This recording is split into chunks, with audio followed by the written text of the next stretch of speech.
اسد صاحب جس طرح سے ساز صاحب کہہ رہے ہیں, شافی حسین صاحب بھی کہہ رہے تھے, آپ ان سے پوچھ بھی رہے تھے یہ بات, تو اب استحکام پاکستان پارٹی کا بھی اگر ہو جاتا ہے الائنس اور کاف لیگ کا بھی ہو جاتا ہے تو نون لیگ جو پاس ہے وہ کیا بچے گا؟ دیکھیں ایک چیز تو میں بالکل کلیئر کہہ سکتا ہوں کہ جو انتخابی گھوڑے ہیں یہ انتہائی ناقابل اعتبار ہیں, اور اگر ان کی مدد سے اگر آپ کوئی سلطنت کھڑی کرنا چاہ رہے ہیں تو وہ میں سمجھتا ہوں انتہائی ناپائیدار ہوگی, کسی وقت بھی جو ہے وہ کلکلا سکتی ہے. وہ ایک جملہ ہے نا وہ جو ہندوستان کی ایک بڑی مشہور ہے کہ بانمتی نے کنبا جوڑا, کہیں کی اینٹ کہیں کا روڑا, اور پھر جب یہ سارے اپنے مفادات اکٹھے کرتے ہیں پھر ایک وقت آتا ہے کہ مفادات تقسیم ہونے لگتے ہیں تو وہ ٹہنی جھڑنے لگ جاتی ہے اور تمام ایک دوسرے کے خلاف وہ قسمیں کھاتے ہیں, ایک محاذ کھڑے کر دیتے ہیں. پھر ایک وقت آتا ہے کہ عوامی مسائل لے کر پیدا ہو جاتے ہیں, تو یہ ان سے کوئی امید نہیں لگا لینی چاہیے. دوسری بات جو آپ بات کر رہی ہیں, دیکھیں میں سمجھتا ہوں مسلم لیگ نون پنجاب تو چھوڑے, ان کو لاہور میں ان کو بہت بڑا مقابلہ ہے.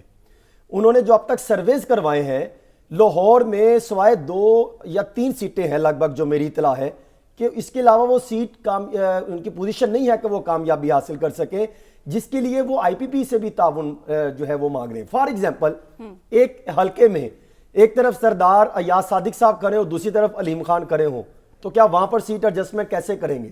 یہ ان کے لیے بہت بڑا مقابلہ ہوگا. اور انہی کے مقابلے میں اگر پی ٹی آئی میدان میں ہوئی اور وہ آ گئی تو پھر آپ اندازہ کریں 8 دسمبر کو موسم بہت زبردست ہوگا, پھر آپ اس کو بھول نہیں سکتے. لیکن سارا رزلٹ آئے گا 8 فروری کو کہ وہاں موسم کیا ہوتا ہے اور کون سی جماعت کہاں کھڑی ہوتی ہے. جو خاموش ووٹر ہے اگر وہ نکل آیا تو پھر آپ کے سامنے ہی ہے. پھر جو یہ تیاریاں ہیں, یہ جو انتخابی گھوڑے ملا رہے ہیں. آپ اور عدیل, میں سوری آپ کی اجازت سے مہرین ایک سوال حسن سے اور عدیل سے پوچھنا چاہتا ہوں. میں بڑا چھوٹا سا طالب علم ہوں جمہوریت کا, قانون تھوڑا بہتر سمجھتا ہوں, لیکن جمہوری اس میں روایت میں حسن جب ہم سب تسلیم کر چکے ہیں کہ میجورٹی ان پارٹیز کے ساتھ نہیں ہے, اس کے اندر کسی کو شک ہے کو پاکستان میں کوئی ایسا بندہ رہ گیا جس کا خیال ہے کہ نہیں میجورٹی پاپولیشن ان لوگوں کے ساتھ؟